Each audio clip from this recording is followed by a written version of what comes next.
Ulisse incontra Circe nella foresta e resiste ai suoi incantesimi. È Circe, la maga, che riavvia lentamente Ulisse verso il ritorno. Gli trasferisce anche parte dei suoi poteri. Ma se vorrà ritrovare la via della patria, gli dice, dovrà scendere nella terra dei morti. Qui Ulisse riceve dall'ombra di Tiresia la rivelazione del proprio destino. Tornerà in patria se saprà superare altre prove, ma vi troverà uomini malvagi che vorranno ucciderlo.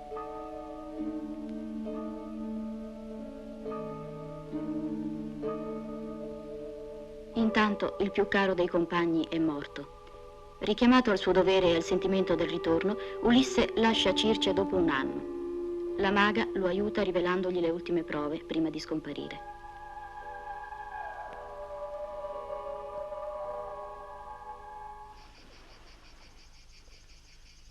Euriloco, Filettore, Eraclio, statemi bene a sentire. Tra poco riprenderemo il mare e ci aspettano le prove più ardue.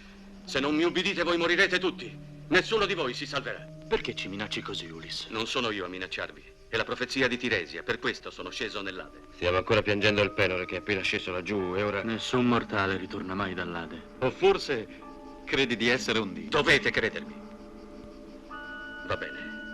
Se non credete alle mie parole, potete credere alle parole che ha detto Circe. Circe? E chi è questa Circe? Non ricordate dunque più niente. Che cosa dovremmo ricordare? Niente. Non ricordate nemmeno che vi ha tramutato in porci e che io vi ho fatto tornare uomini. Siamo tutti stanchi, Ulisse, stanchi delle tue parole. Questo viaggio sembra non avere più fine. Sei solo, Ulisse, perché sai ciò che loro non sanno. Farò sparire dalla mente dei tuoi compagni il ricordo di me, di quest'isola, affinché tra te e loro non resti più nulla che vi divida. Ma tutto ciò che tu sai e che loro non sanno, questo non lo posso cancellare.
Il vento era cessato e un dio faceva dormire le onde.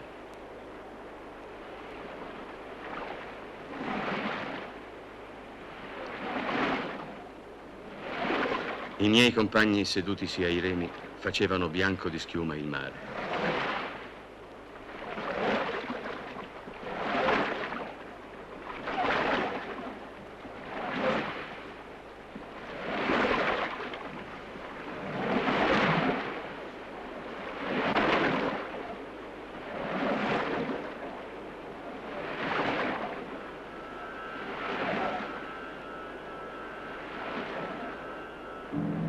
Io allora tagliai un favo di cera a piccoli pezzi e li schiacciai.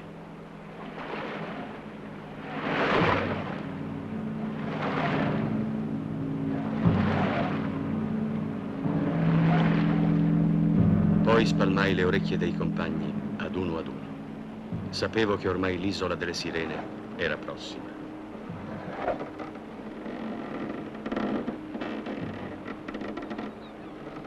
Se lui ci tura le orecchie, come potremo ubbidire ai suoi comandi?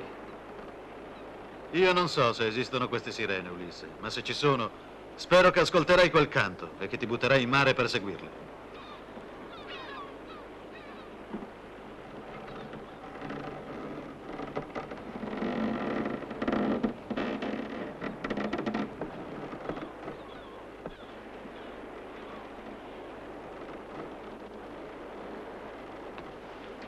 I compagni non ti credono più e dicono che tu hai smarrito la ragione.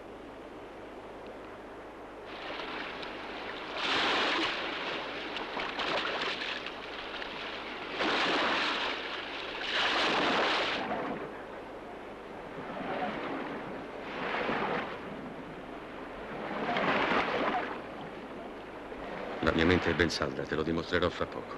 Quello che voi non dovete ascoltare io l'ascolterò e ne uscirò vivo. Ecco il luogo.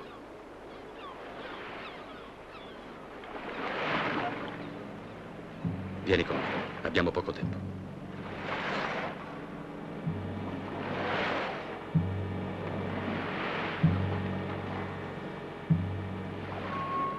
Ascolta ciò che ti dico. Io, Circe, anche un dio te lo farà ricordare. Ma io non ti dico tutto, indicandoti fino alla fine ogni cosa. Non ti dico quale delle due strade sia quella giusta per te. Tu, da te stesso, decidi, nell'anima tua. Legami qui. Ben stretto, con questa fune. E restami vicino.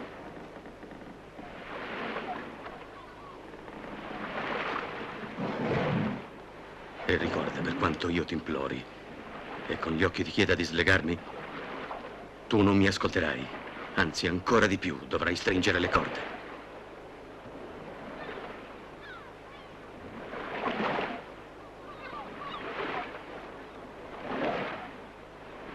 Avvicinati. Neanche tu puoi ascoltare.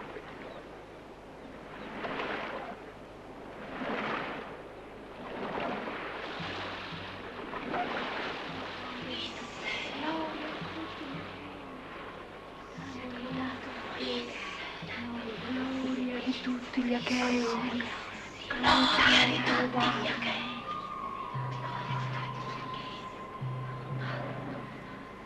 Ferma la nave e ascolta la nostra voce.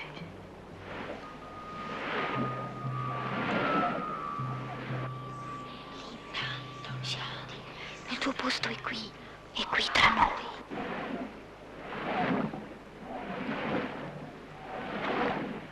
Vieni da noi che mandiamo la fama tra gli uomini. Rifiuta le insidie del mare, il declino del corpo.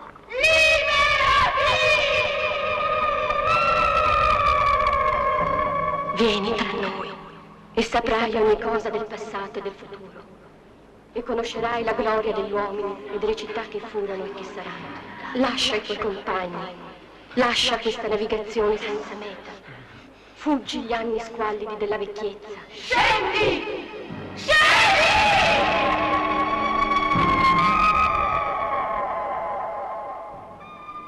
Lascia i tuoi compagni, lascia questa navigazione senza meta.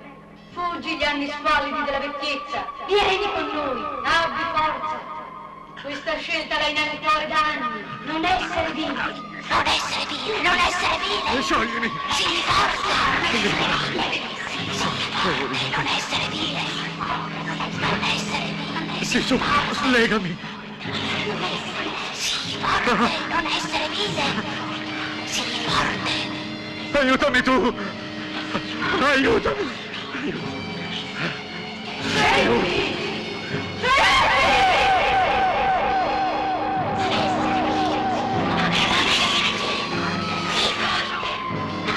Io ho raggiunto la meta! Il mio destino si compie qui! Soffro troppo! Voglio morire, sto male! Voglio morire! Divento matto!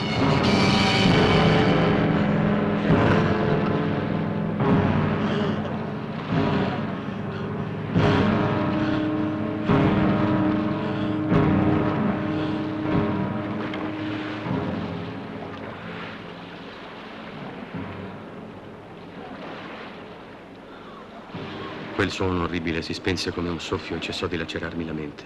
Ritornai in me stesso, stremato, dolorante in tutte le membra. Avrei creduto di essere stato vittima di un sogno orribile se non fossero state là sulle rocce le bianche ossa di coloro che prima di me avevano ascoltato la voce delle sirene.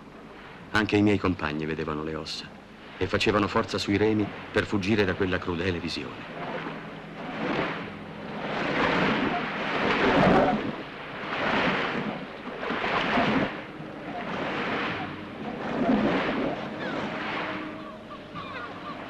Il cielo era di nuovo limpido e vuoto e il canto che udivo era d'uccelli altissimi, di onde fruscianti. Fui felice. Ormai dovremmo essere abbastanza lontani. Si sentono ancora? No, non si sentono. Circe aveva torto. Ho udito le sirene e non sono morto, come vedi. Anche l'uomo può vincere le forze divine. Euriloco, possiamo ancora salvarci. Eviteremo le rupi e prenderemo la rotta più lunga. Basterà avere tenacia, forza. Non dovremo mai fermarci, capito? Non dovremo fare altre soste finché non saremo a Itaca, a costo di qualunque sacrificio. Saremo salvi se eviteremo l'isola del sole. Fallo sapere a tutti i compagni. Vai, diglielo.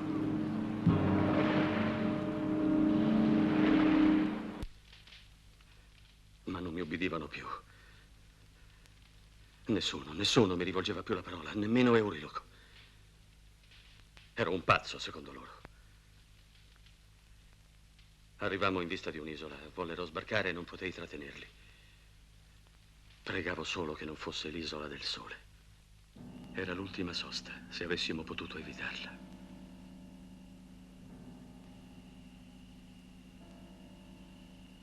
Giungerai all'isola del Tridente.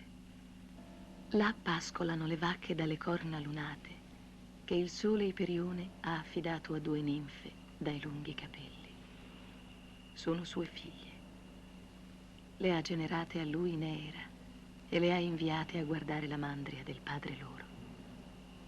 Tu non vedrai le ninfe, ma non offenderle. Se lascerai intatta quella mandria nera, se penserai al ritorno, avrai il ritorno. Ma tu e i tuoi compagni avrete fame e sarete tentati dalla disobbedienza. Questa è l'ultima prova, Ulisse. Non mancarla.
Andiamo subito via da qui. Presto. Aspetta che ci sia un po' di vento. Siamo stanchi di remare.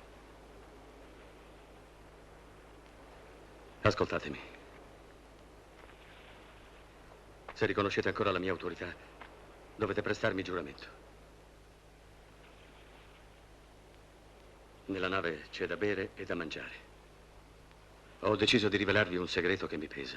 Guardate quelle vacche. Sono le vacche del sole. Non toccatele mai, non pensate neanche di sfiorarle. Vi dico che è l'ultima prova che dobbiamo ancora superare, compagni. Ma se falliremo, la profezia si avvererà, la profezia che Tiresia mi ha fatto nell'Ade. Nessuno potrà più rivedere la sua casa.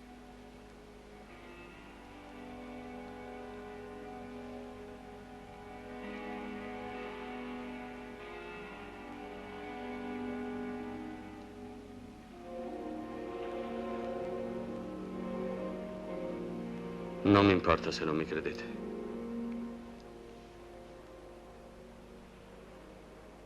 Voi dovete giurare.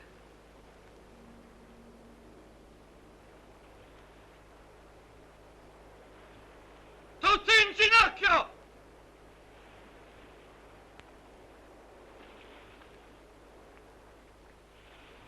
Oh, sventurato, hai sempre la guerra nella mente, pensieri di lotta.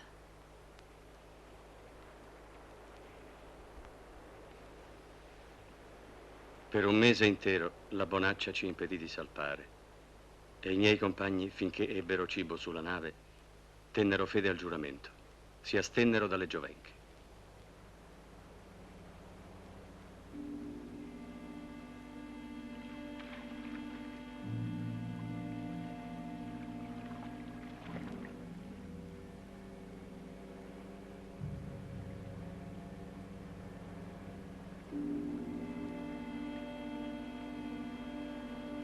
Ma poi la fame cominciò a torturarli. Cercavano invano di trovare cibo fra le pietre lambite dall'onda. Le vacche del sole erano sempre lì, immote, tentanti.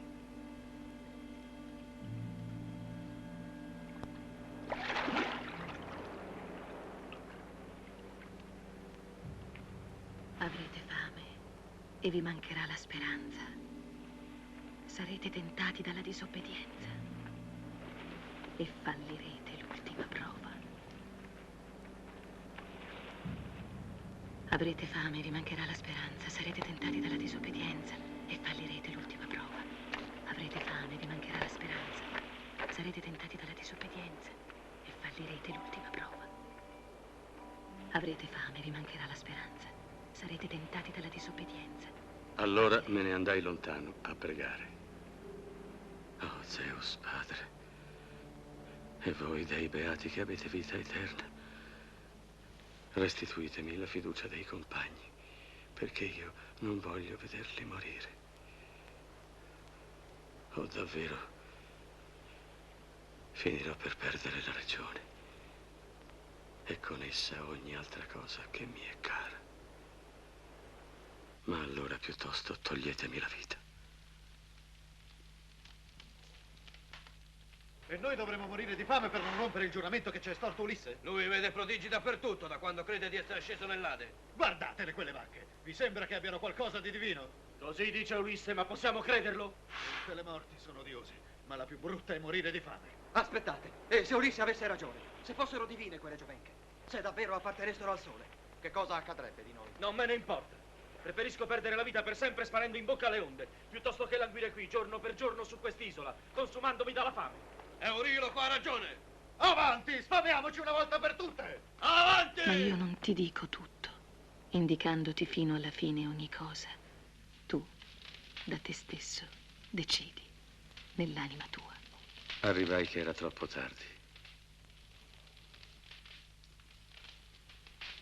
E fu meglio perché non avrebbero ascoltato. Non li rimproverai nemmeno. Banchettarono tutta la notte. L'indomani riprendemmo il mare. Io guardavo con pietà i miei poveri compagni e riudivo la voce di Tiresia che mi diceva: tutti li perderai. E disse il sole: io scenderò nella casa dell'Ade a portare la mia luce tra i morti. Il sole è scomparso all'improvviso. Ulisse, che cosa sta succedendo? Tutto ad un tratto l'oscurità era piombata sulla concava nave e il mare intorno a noi aveva preso i colori della notte. Ammainate la vela! Filetole, rapido! Ammainate la vela, presto! Presto! Tutto si avvera! Non serve a niente, Ulisse! È la vendetta del Dio! Siamo finiti! Non siamo ancora finiti finché siamo vivi!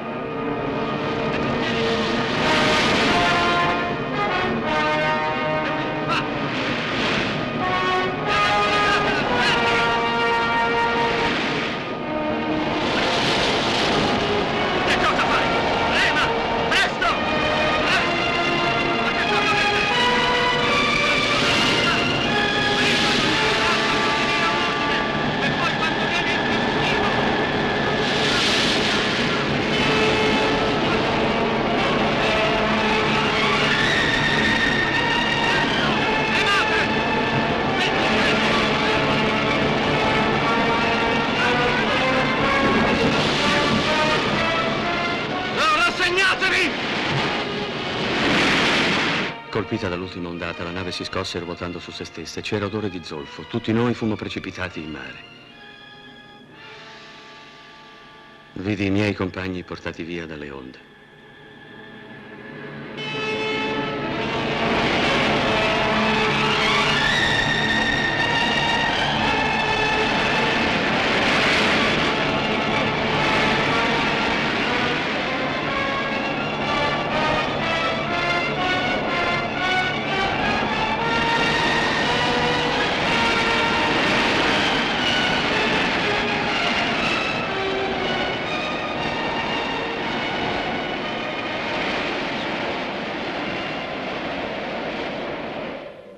Per 9 giorni venni trascinato dalle correnti. Il 10° mi salvò Calipso e mi tenne con sé 7 anni lontano dal pericolo. Poi mi diede una zattera e così sono arrivato qui.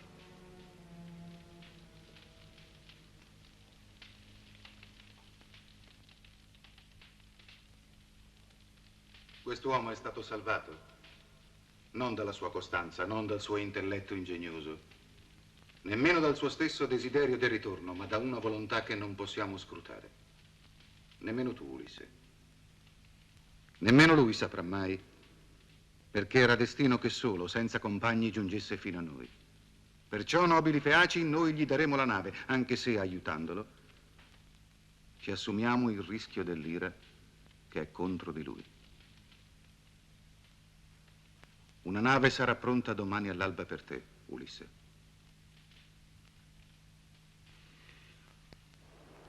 Non dimenticare che anch'io ti ho salvato la vita. Vidi un giorno a Delo, presso l'altare di Apollo, una giovane palma. Fui vinto dal suo fascino a lungo, così come ora ammiro te, fanciulla.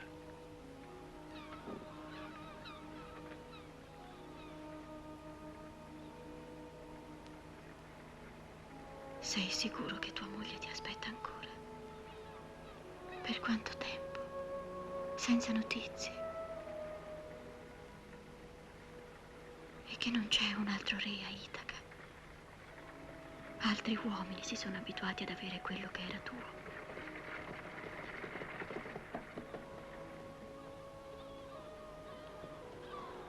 Sii felice nella tua patria, nella tua famiglia.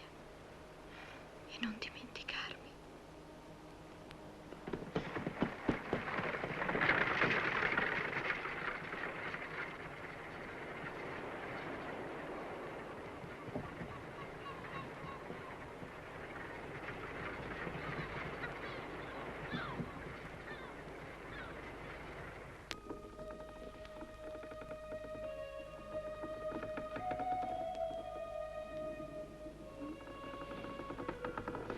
La nave accostò la sponda di Itaca, là dove 2 rupi scoscese cadono a picco sull'acqua e tengono fuori le ondate sospinte dai venti. Così sbarcò Ulisse nella terra dei padri.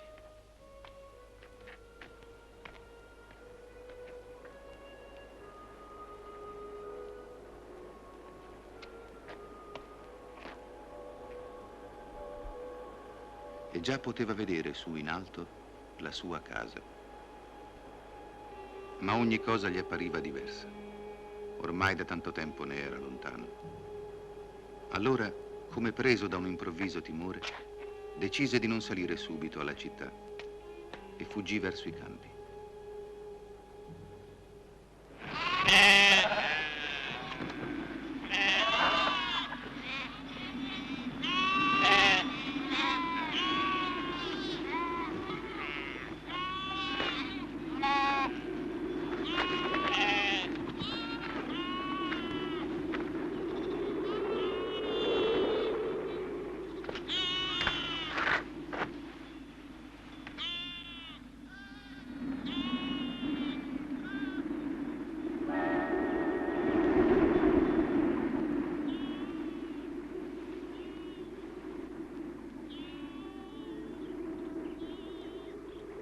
Amico, sei il primo che incontro in questo paese. La costa dove sono approdato è deserta. Dimmi, ti prego, dove siamo? È un'isola questa? O il continente? Da dove vieni, tu che non lo sai? È un piccolo paese, ma molto importante. Aspro ma dolce, ricco di pietra, ma anche di ulivi e di viti. Sconosciuto, ma il suo nome è arrivato fino a Troia. È Itaca, straniero. Itaca. Sì, ho sentito questo nome anche a Creta e in Egitto. Io vengo dall'Egitto, la terra dei faraoni. C'ero andato al comando di molte navi, 20 magnifiche navi, e poi mi catturarono. Sì, mi catturarono e mi tennero prigioniero per 7 anni dopo che i miei marinai erano stati tutti uccisi dalle guardie. Impudente, sfrontato, mentitore. Ma non riesci a cambiare neppure arrivando a casa tua. Di fronte alla tua astuzia, persino un dio deve stare in guardia. Ti conosco, impostore. Tu sei Ulisse, il più grande degli uomini nell'inganno. Ma non mi hai riconosciuto? Io sono Atena e ti aiuterò come ho sempre fatto. Per questo sono qui. Riconoscerti? E chi potrebbe riconoscerti, o dea, se ogni volta appari a noi mortali in una forma diversa? Lo so bene che a Troia, finché abbiamo combattuto, tu mi hai protetto, ma poi della tua protezione non si è proprio più accorto nessuno. E mi rimproveri perché dopo tanti anni di pericoli e di stenti io mi difendo con delle menzogne. Sei sempre lo stesso e per questo mi sei stato sempre caro. Un altro al tuo posto sarebbe corso subito dalla moglie e dal figlio, ma tu invece non ti fidi. Vuoi sapere senza che si sappia di te e in questo ti voglio aiutare. D'ora in poi tu sei un vecchio mendicante. Nessuno ti riconoscerà, a meno che tu non lo voglia. Così Atena, scomparendo, gli raggrinzì la pelle sulle agili membra. Gli fece un aspetto di vecchio. Gli gettò addosso uno straccio sporco annerito dal fumo. Prima di tutto vai da Eumeo, il guardiano dei porci, che ti è rimasto fedele ed è affezionato a tuo figlio e a Penelope.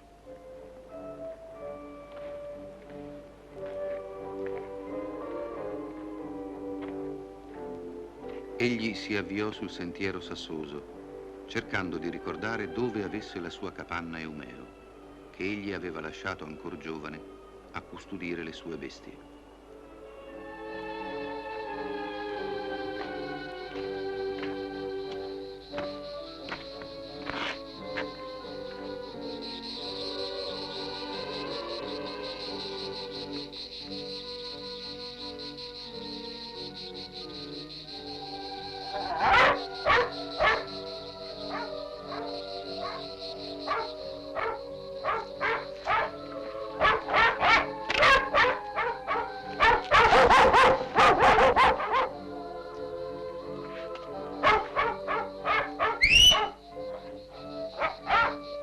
Sei fortunato, vecchio. Potevano anche morderti. Su, vieni. Andiamo dentro.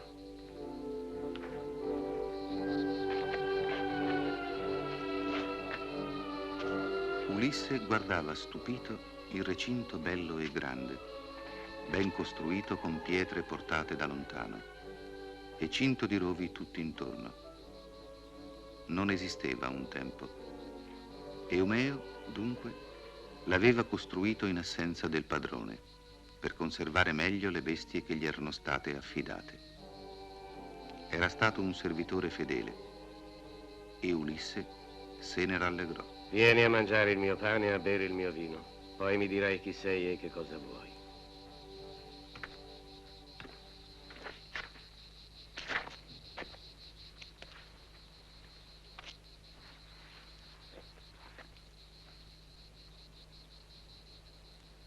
Zeus ti protegga, tu che proteggi l'ospite.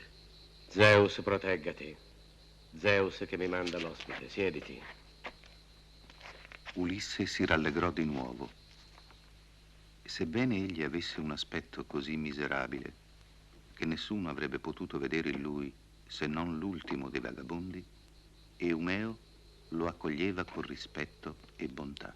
Stasera mangeremo meglio, per ora devi accontentarti. Ho solo un po' di formaggio.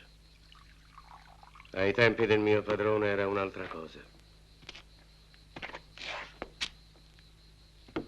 Avrei potuto trattarti meglio.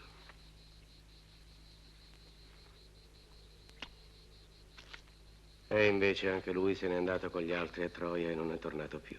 Prendi. È stato un grandissimo re.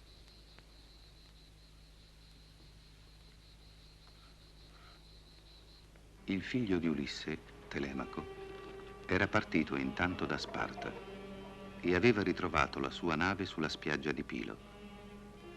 Il suo viaggio era stato inutile. Da nessuno aveva avuto notizie di suo padre.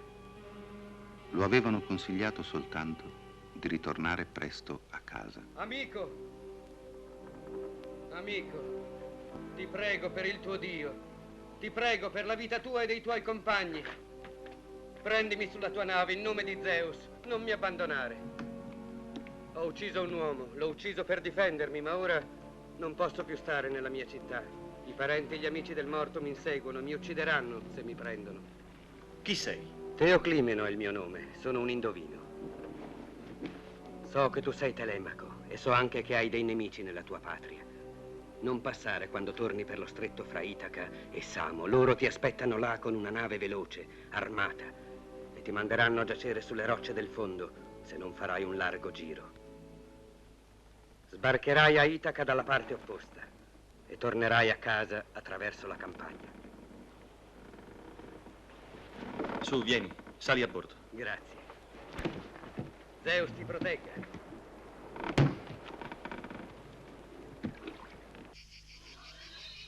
Questi porci li ingrasso per salvare quello che posso della roba del mio padrone. Dicono che è morto, ma se ricomparisse, gli direi: ho sempre creduto che saresti tornato. E la prova sono queste bestie che i suoi nemici non sono riusciti ancora a divorare. Nemici? Quali nemici? Ma da dove vieni tu? Non sai come viviamo qui? O stai dalla parte di quei prepotenti? Ma non può essere. Tu sei un povero come me e fra poveri non ci si inganna. Se non sai niente ti dirò io quello che sta succedendo a Itaca. Così tu impari qualcosa e io mi posso sfogare. Non parlo mai con nessuno quassù.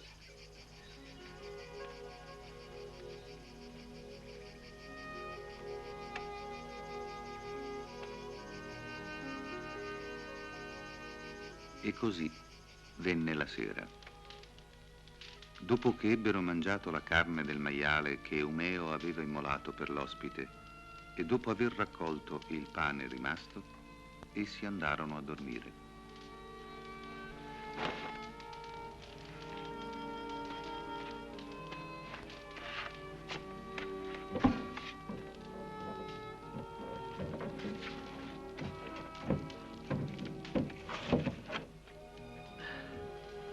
Ma se il tuo padrone tornasse, lo riconoscerebbero a Itaca? Penso di sì, purtroppo. Purtroppo. È un re che ritorna fra il suo popolo e il popolo dovrebbe essere felice di riavere il suo re. Il popolo forse lo vorrebbe, ma ti ho raccontato tutto quello che succede alla reggia. Se Ulisse tornasse a Itaca, secondo me dovrebbe nascondersi fra i mendicanti. Capisco. Ma c'è ancora la regina a palazzo. C'è suo figlio. No. Telemaco è partito in cerca di suo padre. Il ragazzo se n'è andato e nessuno sa dove. Quanto poi alla regina, non so niente, è molto tempo che non la vedo uscire dal palazzo. Così vivo solo del ricordo del mio padrone. È questo che mi dà forza.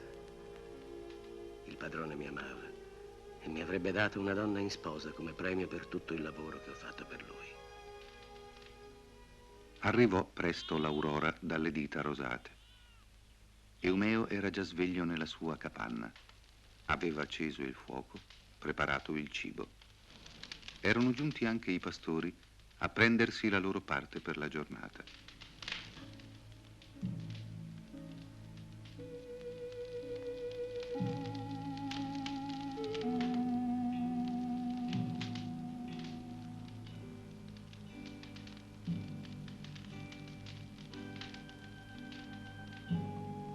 Vuoi delle olive?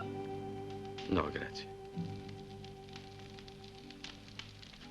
Oggi portate voi le mandrie al pascolo, io resto qui. Voglio parlare con lo straniero. Allora noi andiamo. Buona giornata. Grazie. Buona giornata. Grazie.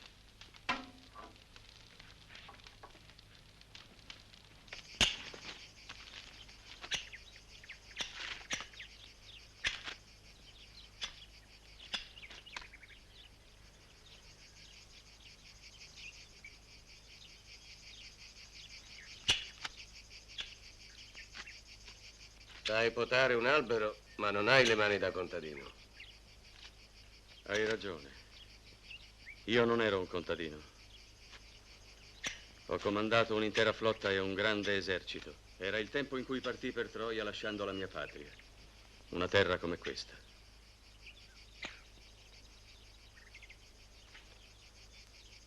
20 anni fa.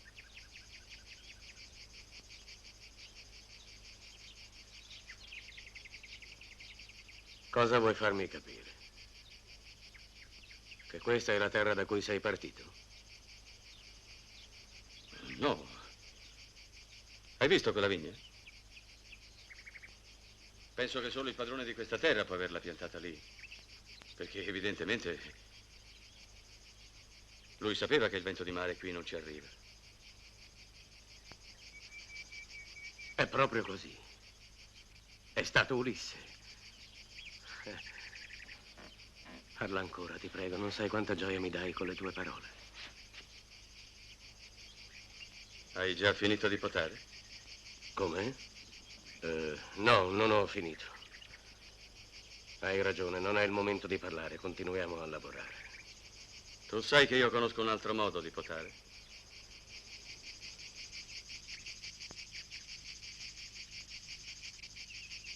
Questo.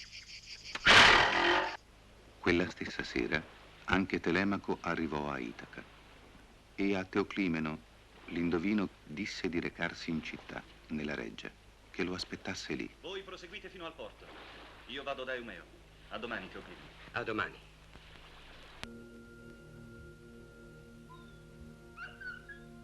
Si svegliò a metà della notte e vide che Eumeo non era più accanto a lui.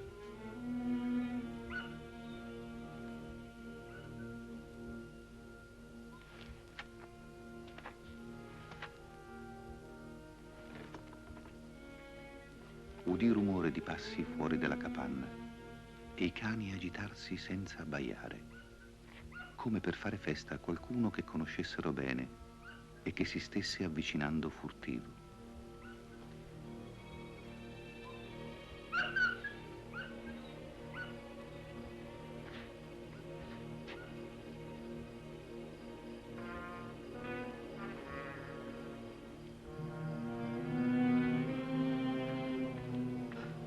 Telemaco! Telemaco, sei tu, sei tornato finalmente, figlio mio. Fatti vedere, fatti vedere. Siamo stati molto in pena per te, lo sai? E tua madre t'ha visto? Sono venuto subito qua, prima ancora di andare alla reggia. Cos'è successo al palazzo mentre ero via? Mia madre, se l'è già scelto lo sposo? Niente, non è successo niente a palazzo. Entra. Resta pure seduto. Chi è? Non lo so. Dice che è un marinaio. Lo affido alla tua ospitalità. Lo affidi a me? A casa mia non posso neanche difendermi se mi insultano. Ormai non sono più in grado di proteggere neanche me stesso. Lo sai chi sono io? Fossi scomparso nel mare per sempre. Adesso non avrei paura a rientrare a casa mia. Ho paura, Eumeo. Ecco perché sono qui. E penso che mia madre farebbe bene a rassegnarsi alle nuove nozze. Allora apparve ad Ulisse Atena. Stava nel mezzo della capanna, solo a lui visibile. E così parlò. O figlio di Laerte, ormai confidati pure con tuo figlio. Non ti celare più a lui. Giovane principe, lascia dire una parola anche a me. Non su tua madre, non me lo permetto, ma su te. So quello che succede nella tua casa. Dimmi, perché li sopporti? Hanno il paese dalla loro parte o i tuoi fratelli non ti danno l'aiuto che dovrebbero? Ah, se fossi giovane forte come te, giovane forte figlio di Ulisse come te, e sperassi ancora nel suo ritorno. Oppure hai perduto anche l'ultimo filo di speranza di rivedere tuo padre? Ospite, la verità è... non è che il popolo sia contro di me, anzi mi vogliono bene a Itaca. E fratelli non ne ho. Sono il solo figlio di Ulisse, come lui era l'unico figlio di Laerte. E se i miei nemici riuscissero nel loro intento, temo che con me finirà la nostra stirpe. Eumeo. Chi è questo straniero che si permette di parlarmi in un modo in cui soltanto mio padre... 1000 volte meglio morire in casa mia per difenderla, piuttosto che sopportare la prepotenza degli usurpatori. In nome del cielo, chi sei? È Ulisse, è tuo padre. Padrone, perdonami se non t'ho riconosciuto subito e onorato come dovevo. Tu mi hai riconosciuto e hai saputo tacere per onorarmi. Figliolo, io capisco che cosa ti gela il cuore in questo momento. Ti sembro diverso da come mi hai immaginato, ma non credere che per me sia più facile stringerti fra le braccia. Anch'io non ti ho visto mai. E ho cercato tanto di immaginare come tu fossi. Lascia che ti guardi.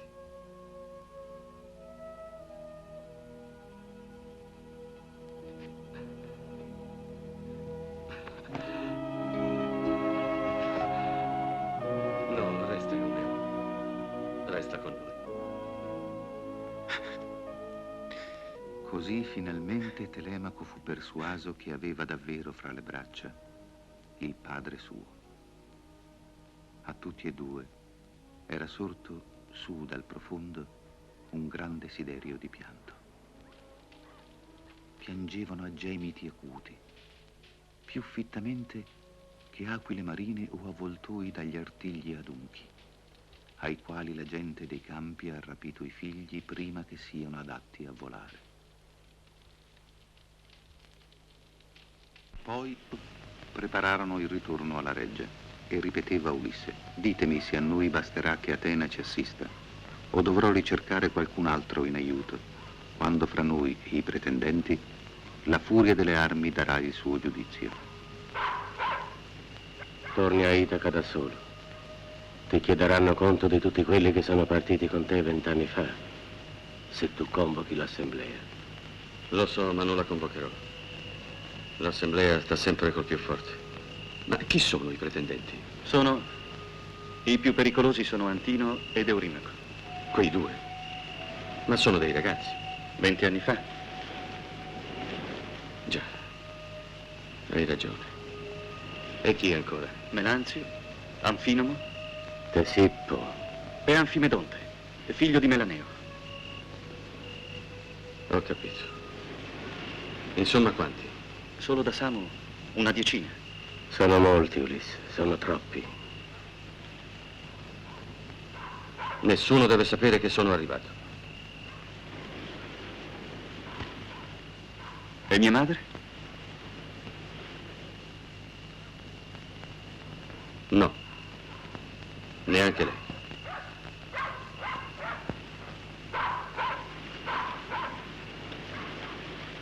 Intanto approdava a Itaca la nave che i pretendenti avevano lanciato sul mare per tendere l'agguato a Telemaco, senza poterlo incontrare.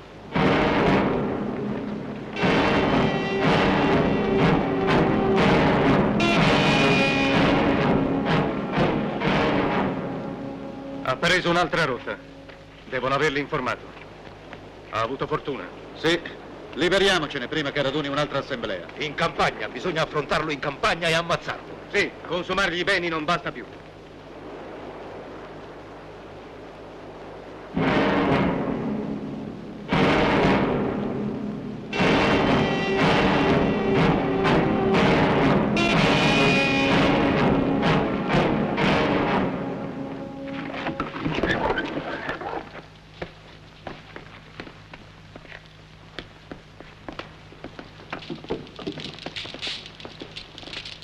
Penelope aveva saputo che i pretendenti stavano per giungere alla reggia. Allora volle precederli nella grande sala e prendere il posto che le spettava accanto al trono del re per rivolgere loro parole.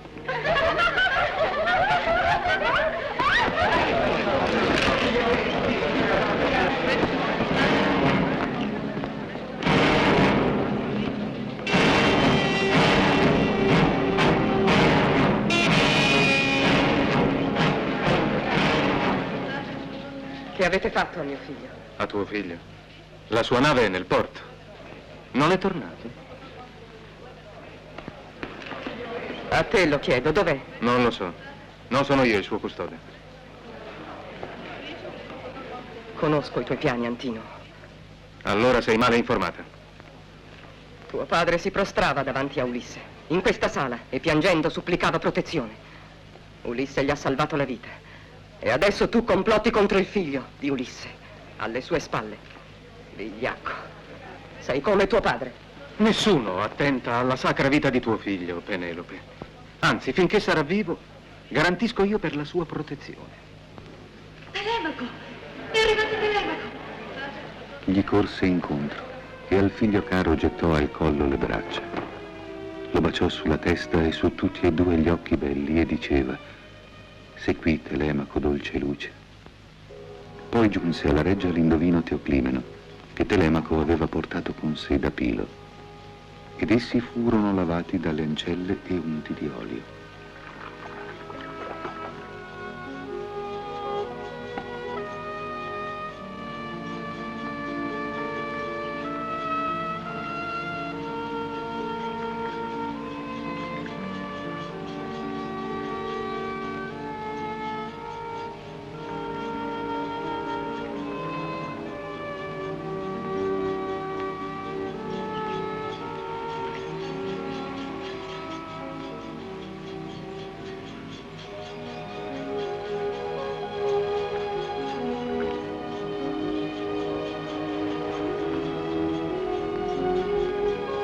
Sei tornato diverso, più risoluto e più calmo.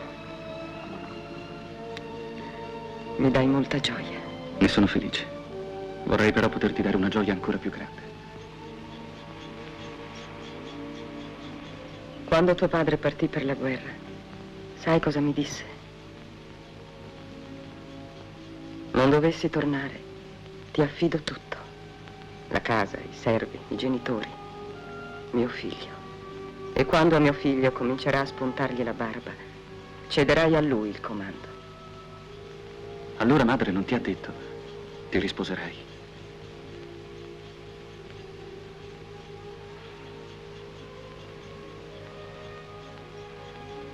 Conosci lo straniero? Mi hai detto che si chiama Teoclimeno. Viene da Argo. Mi ha chiesto ospitalità quando mi sono imbarcato a Pilo. Ha ucciso un uomo. Perché hai portato in casa un omicida? Predice il futuro. È stato lui a consigliarmi di cambiare rotta. Forse gli devo la vita.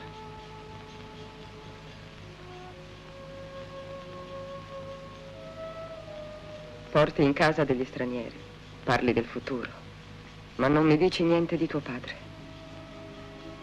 Sei stato così lontano. Hai corso dei pericoli.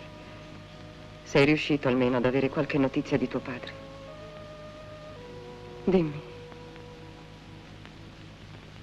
A Pilo Nestore mi ha accolto con affetto. Ma di Ulisse egli non aveva alcuna notizia. A Sparta ho incontrato Elena e Menelao. E anche a loro ho raccontato ciò che ci succede qui a Itaca. E tutti e due mi hanno detto che la tua fedeltà sarà premiata. Ma non sanno niente di mio padre. Donna fedele di Ulisse, che cosa ne sanno Menelao e tuo figlio? Perché non lo chiedi a me che sono un indovino? Io non vedo gli uomini, ma vedo i segni del cielo. E ti dico che devi perseverare, perdere altro tempo, trovare altri inganni. Tu sai come parlare ai pretendenti. L'uomo che tu ricordi non farebbe altrimenti, e tu lo sai. Com'era? Chi? Quando vi siete sposati, com'era mio padre? Ulisse. Com'era? Fu l'ultimo a venire a casa mia a chiedermi in moglie. A mio padre non piacque. Non era il più ricco. Non era neppure il più ardito. Quando mio padre gli disse di no, Ulisse guardò in terra, si avviò nel cortile e se ne andò senza voltarsi. Allora io gli andai dietro. Lui mi vide stava già montando sul carro. Non disse niente. Salì accanto a lui e il carro si mosse. Allora mio padre si parò davanti al cavallo. Voleva fermarmi. Disse: ti ordino di scendere. Ma io presi il mio velo e mi coprii il viso. Ulisse frustò il cavallo e ce ne andammo.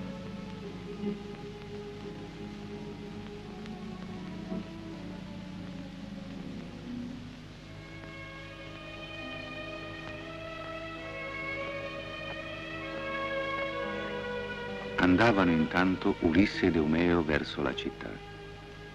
Il porcaro aveva dato un bastone e una bisaccia sdrucita al suo padrone, facendolo ancor più somigliante a un mendicante meschino e vecchio. E chi li incontrava diceva: come è vero che un uomo si unisce sempre a un suo simile. Guarda il porcaro che conduce alla reggia il pezzente.